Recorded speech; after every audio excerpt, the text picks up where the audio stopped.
Hello, Narnach here. Welcome back to Path of Exile. We're playing in the Harbinger League for Fall of Oriath expansion. And we have arrived at the tunnels in Act 9.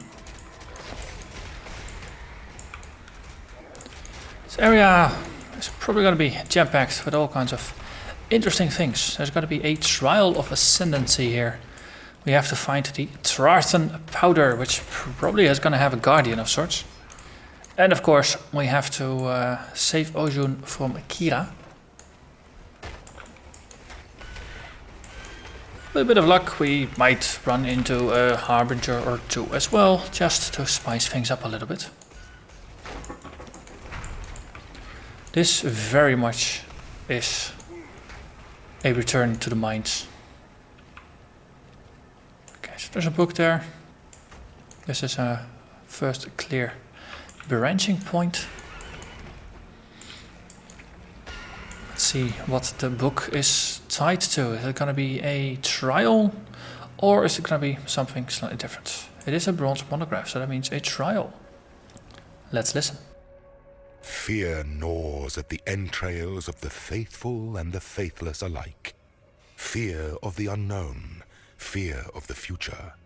An empire requires leadership that can assuage those fears through example, through wisdom, through strength.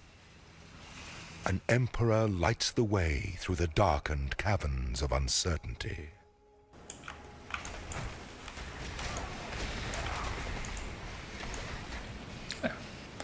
So far this one is pretty gentle. I say before getting sliced by two Roombas in a row. Ooh, speaking of Roombas in a row, that is nasty. Just having a bunch of Roombas actually in a row, so you can't just teleport through one and survive the ordeal. Actually have to use a little bit of strategy.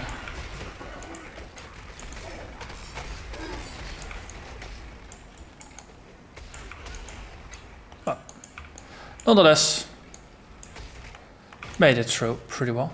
There we are. An emperor must bear two blades. Hope in the left hand, surety in the right. So the question is the final trial going to be here in Act 9 or is it going to be in Act 10?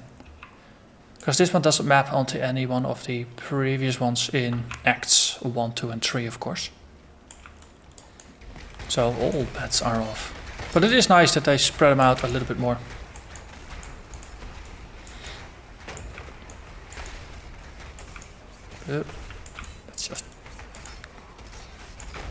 Let's not be set on fire. One of the things I'm running into more and more is there are more burning ground effects in the game than there were in the old Act. And with Energy Shield, of course, it just keeps burning and burning and burning. But you can't just drink a dowsing flask and have it make you immune to fire because, well, it's just heals you. In my case, it's even an instant heal. So there's not even going to be a immunity over time component to it. So what I've been doing in the past is always just having bleeding and burning removal on my health flasks. I probably should rethink that.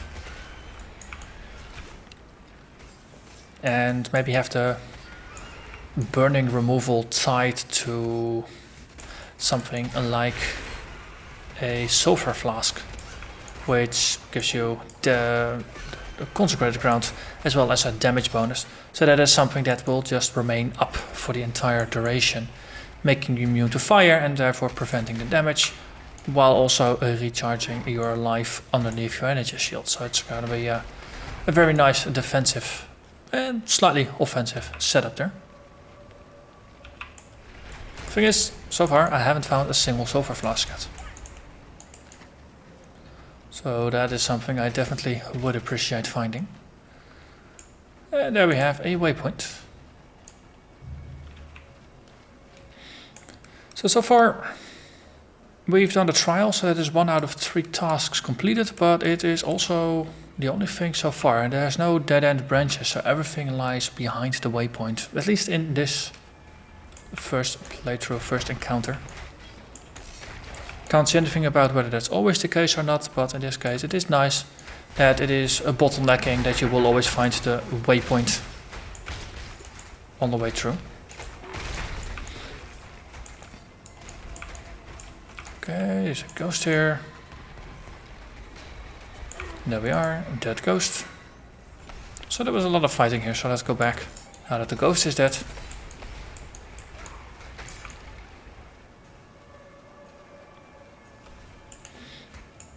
Okay, didn't. That is always very nice. It makes you appreciate where you are, where you have to go, instead of keeping options open that are potentially backtracking. And there is a Harbinger. Just snugly nestled in between the corridors here. With perfect murder holes to fit.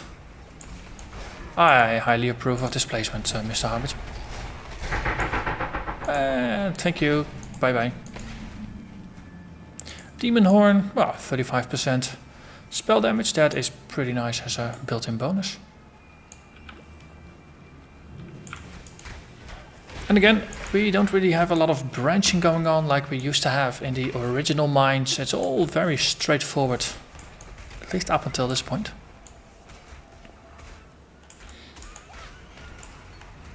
And if this is indeed the normal experience and the normal design of the area, then I approve of it.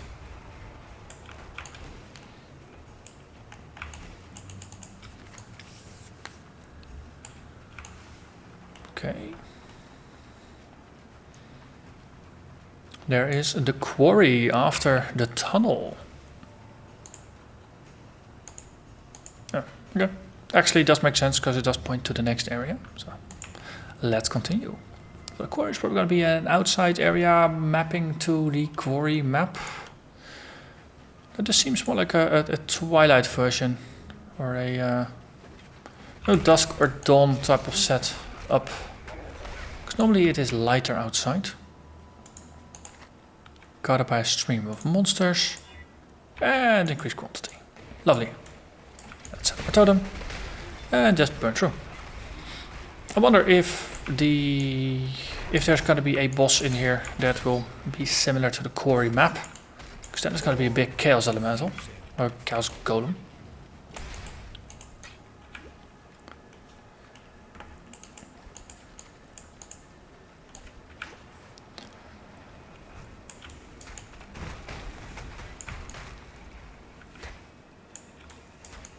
Okay, that is interesting.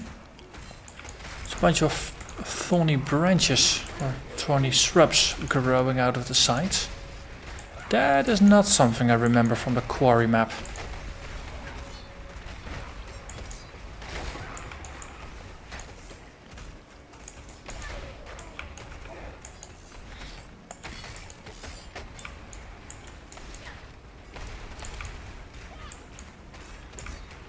Okay, I'm wandering around a little randomly, so after this fight, let's reorient ourselves a little bit. So we started with the back against the wall.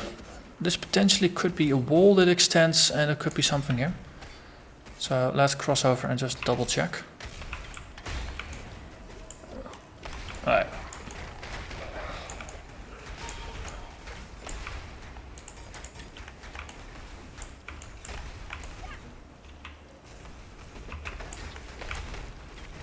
Okay, and we found ourselves the corner of the map again.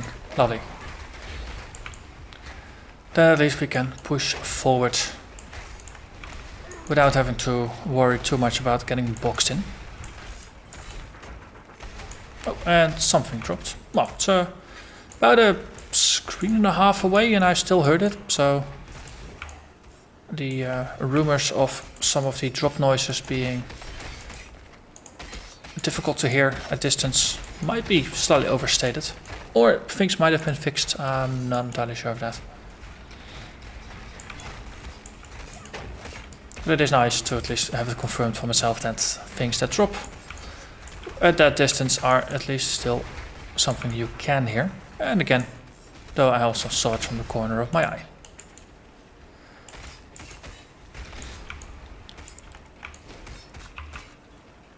Okay, just seems to keep going on in that direction, just expanding outwards. If it's the same here, then it might be more like a diamond-shaped map.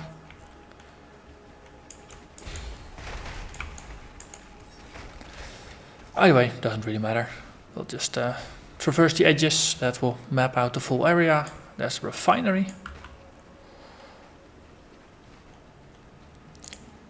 So refinery is going to be there. The Kira is going to be here. And then there's going to be a way forward powered by Sin that presumably takes us to the end part of the area.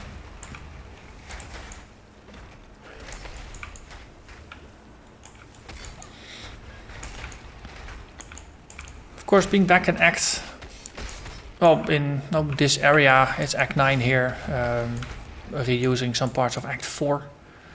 Having a quest that allows makes us look for 2 different components before we can advance to the end game. It does have a very strong mirror of what happened back in Act 4. Okay, maybe jumping in there, not the best of ideas. Please don't do this at home. But sometimes a way to force a confrontation is by just jumping into danger head first and then just worrying about the consequences afterwards.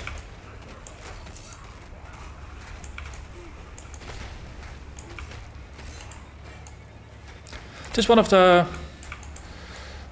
nice side effects of playing on standard instead of hardcore. I can afford to take more risks.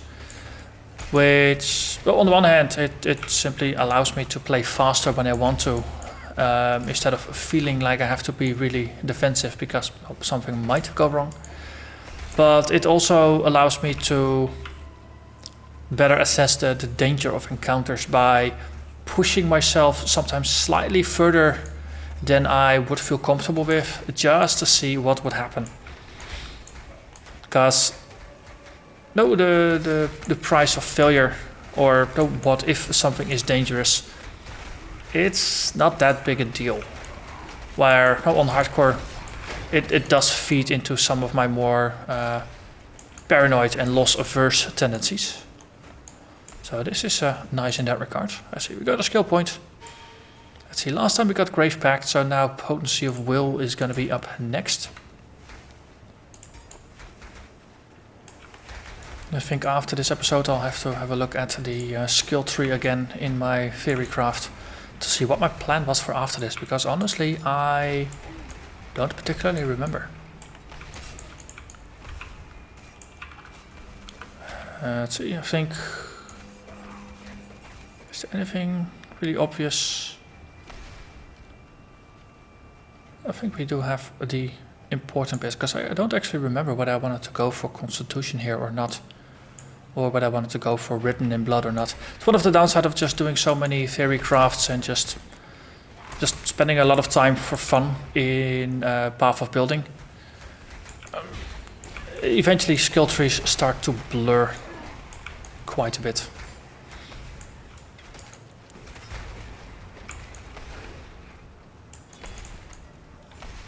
On the other hand, a skill tree, it's just an idea. It's just a guideline, so to say. And in the end, you'll just adjust it. Ooh, arena. You'll adjust it to whatever you need. But there is an arena here. So, of course, arena means we have to fight. So let's see what is in there.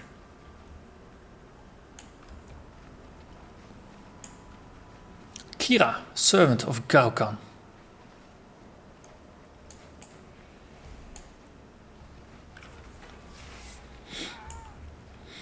Gaukan, Queen of the Winds. Okay. Given that we've been killing things rather quickly, I think I'm just gonna spend a little bit of time just walking around. Ooh, she is outlined, it's like a phase run. Just seeing what she's gonna do. So he's got some straight line attacks, he's got some really big tornadoes in here. And a flame dash of sorts. Ooh, Sand Warriors. Well, we can murderize those. And Kira is popping up. Sand Goliath. Garakan's back.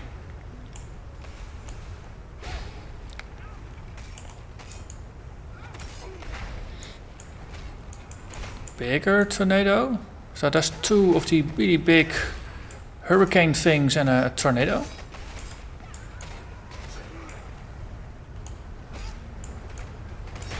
Okay, note to self, don't get hit by tornado. Of course, we do have quite a bunch of life regen. Ooh, army of sand. I do like this fight, even though it is... There's quite a lot of damage in here. And the arena starts out pretty big, but in the end, we're getting boxed in quite a bit. Okay, let's finish her. There we are.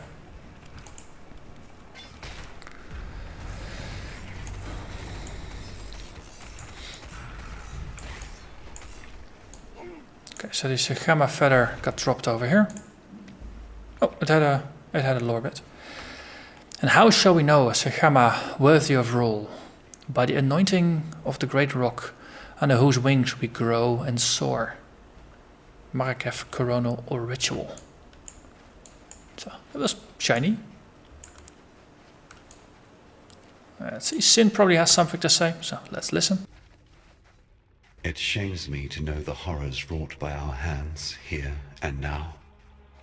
Garakan was complicated, but she was also stubborn and never would have thought to change her ways. We have given her a sky burial. That is the best we can do. Even in the old times, she was vain beyond comparison. It was her ambition that corrupted her, despite all my warning words. Well, look now, where ambition has gotten you, my love. Yeah, Garakan was his lover. And Soul of Garakan. 5% chance to evade attacks if you've taken a savage hit recently. Okay. Interesting upgrade, by the way. 6% increased movement speed if you haven't been hit recently, which is very nice for movement speed in between battles. Also, on the right hand side here, there are... It feels unbalanced. Now, there are souls here, but there's a void here where souls could have been but are not. So I wonder if now some of the gods have been cut, because, well, GGD has been strained for time, so to say. A lot of things feel rushed and things like that. So I wonder if in the expansion that's going to come out in, I think, December, it's going to be the next release, whether that's going to feature more gods to just round out the pantheon. Also, just coming back to this, I wonder if we're going to defeat Sin at some point and get his soul, and whether Kitava, I mean, assuming, Act 10 is going to be Kitava, whether we get the soul of Kitava as well, or whether they are just going to remain the framing and nothing is going to be there for us.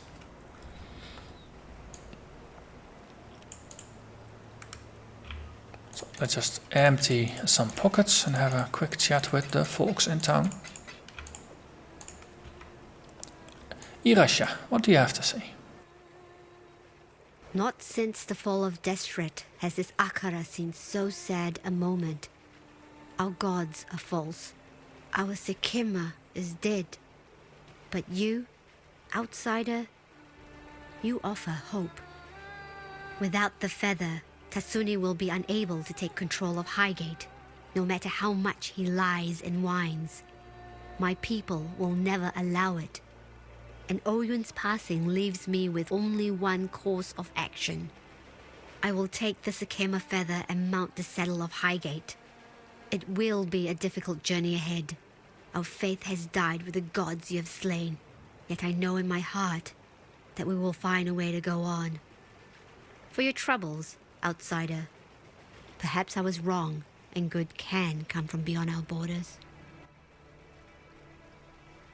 Tradition has been upheld And they have yet again another woman leading them rather than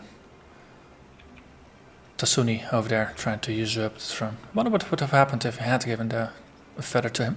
But for now, let's listen to what they have to say. When I was 12, 3 men came out of the Vastiri plains and set their eyes upon me. They asked me for water, but took much more.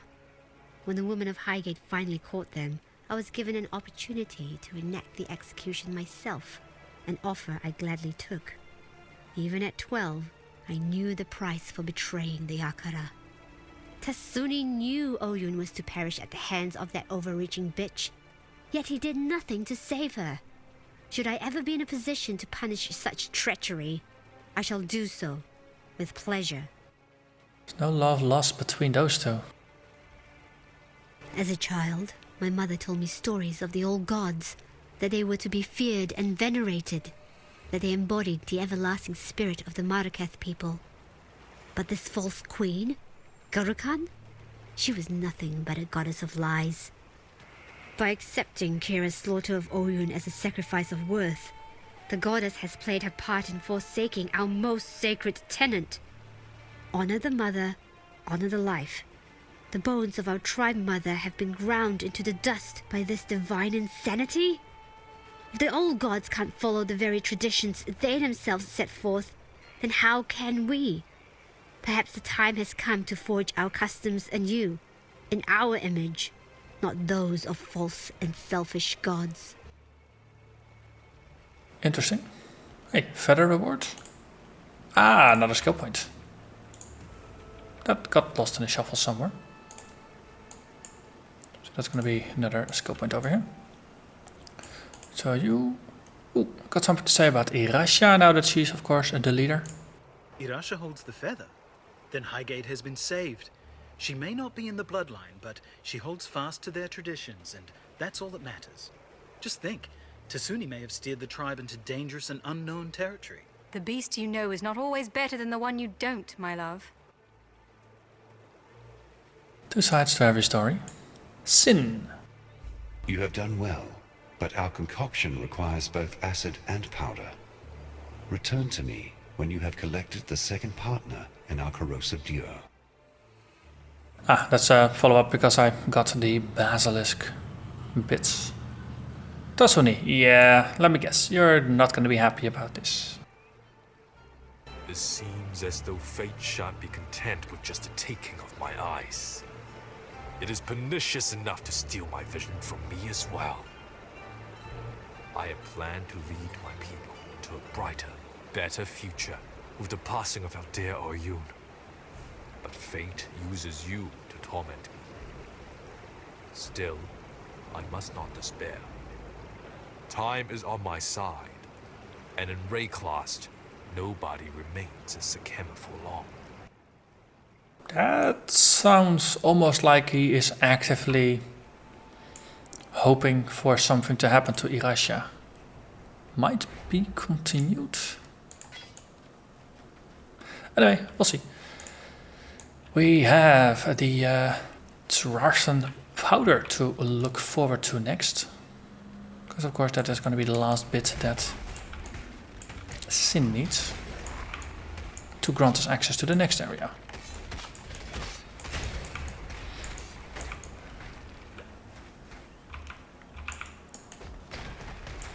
So in hindsight I probably should have gone with the left hand wall rather than the right hand wall to go to the arena first. But of course, that's hindsight.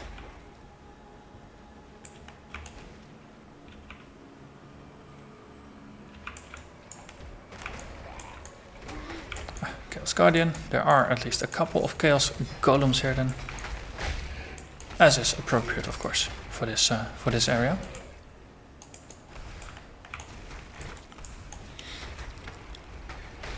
Ooh, Pock Giants. I should raise those as my minions.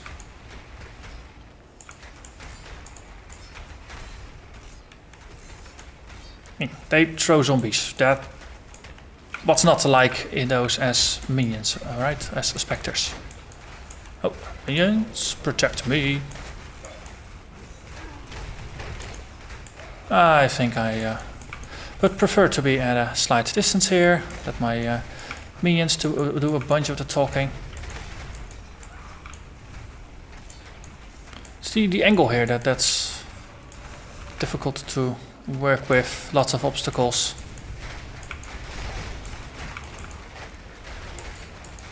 Let's see if we can just take out some of the regular foes, exactly, carve out a little bit of a corner for ourselves. Oh, and there we are. We got Harbinger shards, binding shards, alchemy shards.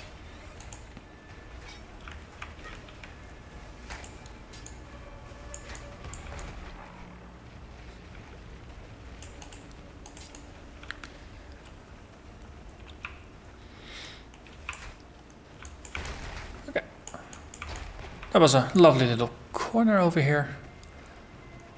So now we can just use the lovely new map, which is probably one of the best features, one of the best quality of life non-content features of 3.0.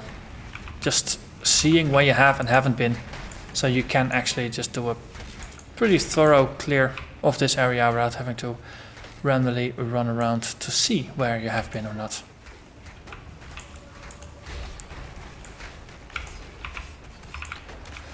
Hey, Sin is in the middle. Ah, of course, refinery.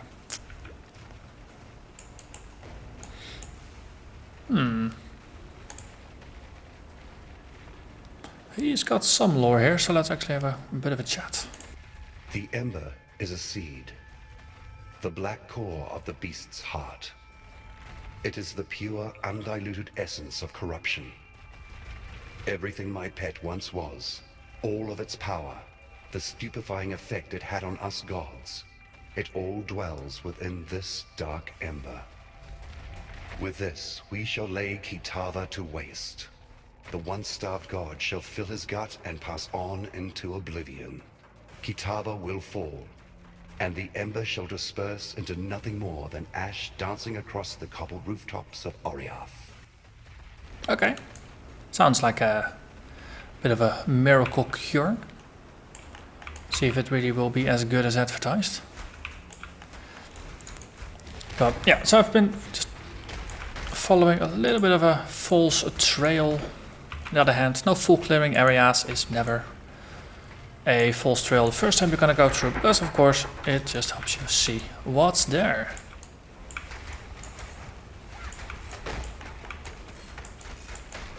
But it does mean that we do have to go to the refinery in order to find the last bit. So it's going to be a bit longer than normal episode, because I want to do the refinery as well this episode. So the next episode we can go to the next bit by going into whatever it is that Sin is going to open for us. But I'm assuming it's going to be something like the belly of the beast. Then again, that's an assumption until I know exactly what it is.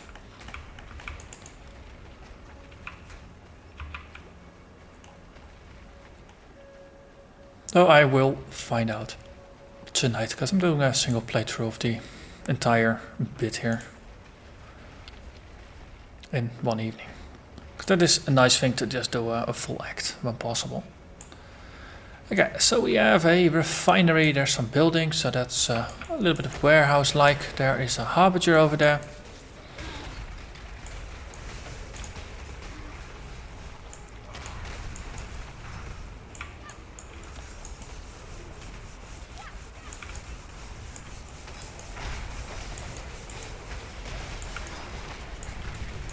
Oh, let's not get surrounded. And there we are. Ooh. Annulment shards we don't find all that often. Engineer shards, wriggle shards.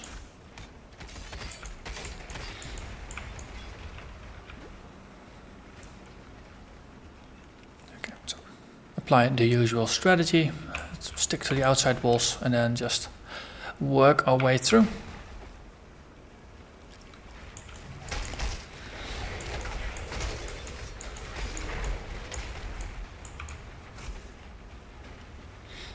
Okay. Oh god, this... I get instant flashbacks to the factory map, which is one of my least favorite ones. Is this gonna be dangerous? This actually... This lightning seems to... Oh, there's a ball lightning in there. Interesting. Dangerous scenery, that's something you don't really find all that often.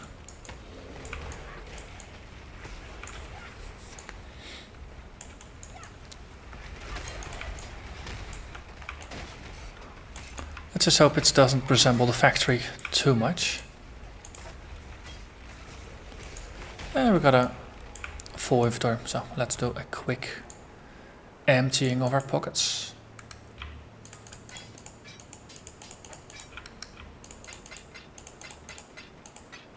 Oh, the Harbinger's Orb, in case you were wondering, reforges a map as another of a higher tier. I think we completed it last episode, but never actually had a look at it.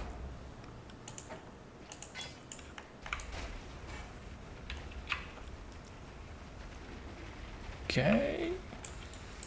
Another factory hall.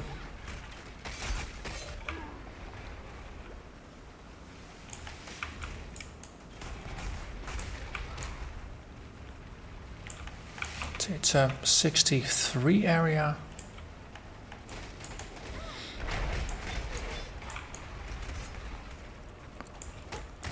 I wonder if the level where we end up at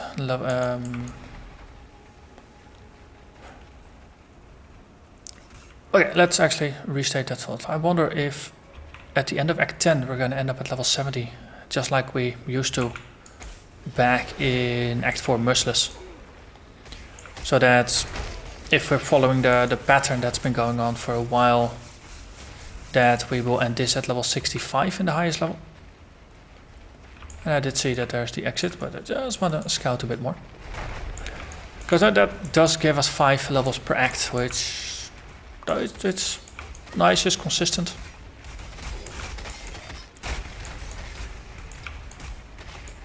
And it's a slightly better curve than some of the earlier acts had in Cruel and Merciless, where sometimes it was only like 3 or 4 levels instead of 5.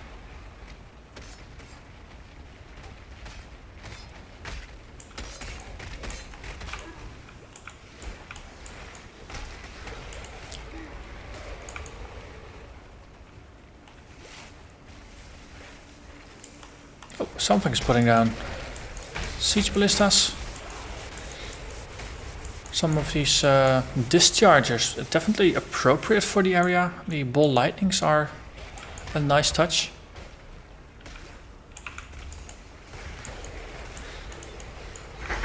Oh, superior sage's rope. Ah, inner treasure. That's what's it? Condatus cassocks? Yeah, it's that one. Sandatus cassock. Sage rope. It's a decent amount of energy shield. It's on par with what I've currently got. It's lightning damage to attacks, increased energy shield. 43% chaos resistance is pretty big. That's quite a nice amount. Increased light radius and 100% chance on block to create consecrated ground. For this build, this is not a bad one. Keep in mind, we normally have a shield that allows us to block 22%. When Bone Offering goes up, we add another 30 and 31%, and we also have a chance to block spells. So, in Panic, when we get attacked, we will be blocking and we will be casting. We will be creating consecrated grounds, which of course give us, I believe it is a 6% life regeneration. So that is a fair amount.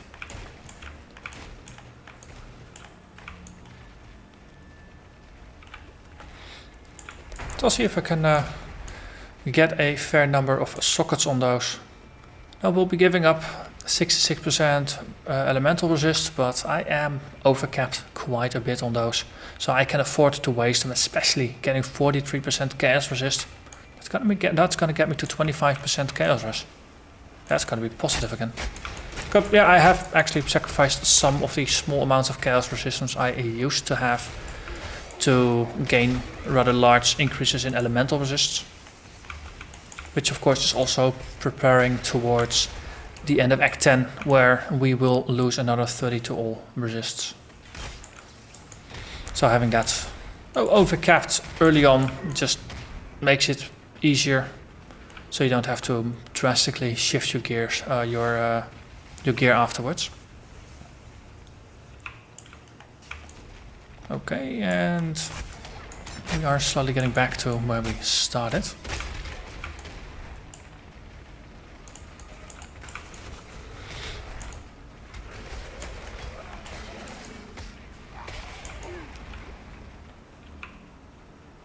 Okay, so that is where we started, so we can just fill in a couple of the blanks and then just go straight for the exit, or for the interesting bit that was all the way at the top of the map.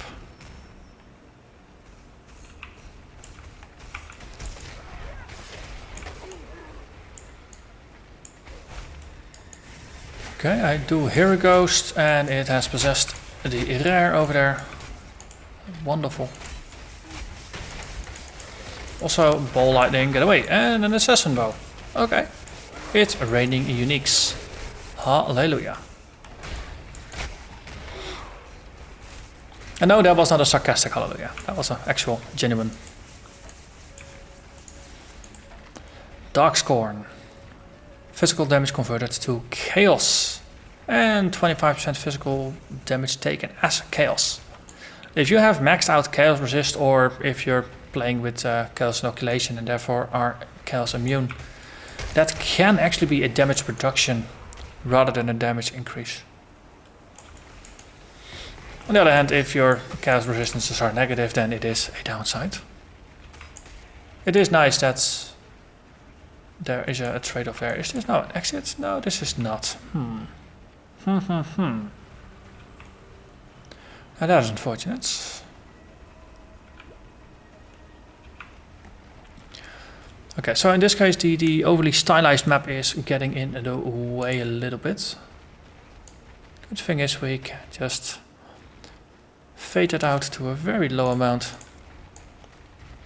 And then it's much easier to see where we can and cannot go. Oh.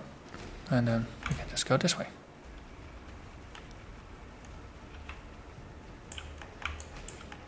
Ooh, enemies. I like to go enemies.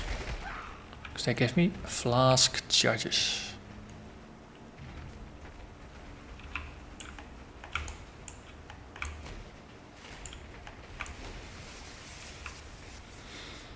Okay, and that leads us forward.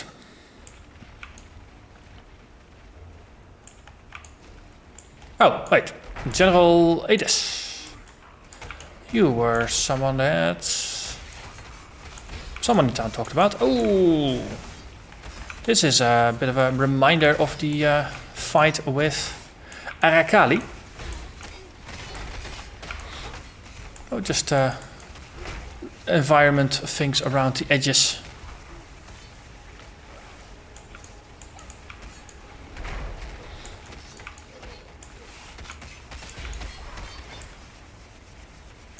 In our case, we're resisting all the damage pretty well, and the minions did most of the fighting here.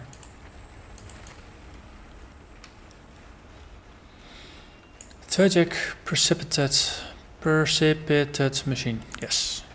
What a word. Blow it all down. The Emperor must have his gems, no matter the cost. Well. How large is that? Ugh.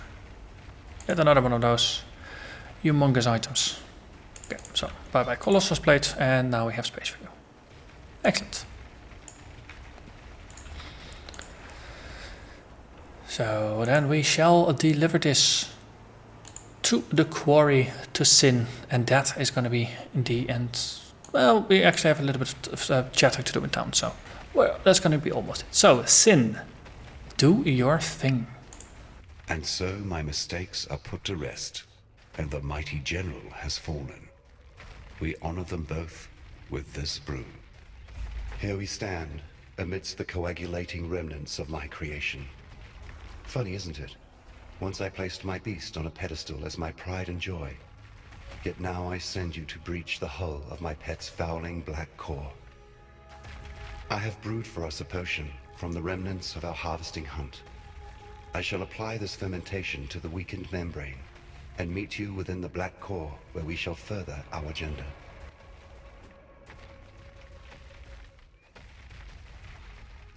Belly of the Beast. It is open once more. So let's see what people have to say about it in town. Also, so far, nobody has mentioned the Oasis in any way, shape or form. Now that I have No, both agreed. we already heard that. You have nothing to say. You have nothing to say. Let's see. Is Tasuni going to be consistent? He appears to be consistent. He has nothing to say either. But yeah, this is going to be where I'm going to end this episode. So next episode we have the new Belly of the Beast to look at. But for now, I'm going to thank you very much for watching and hope to see you next time. Bye bye.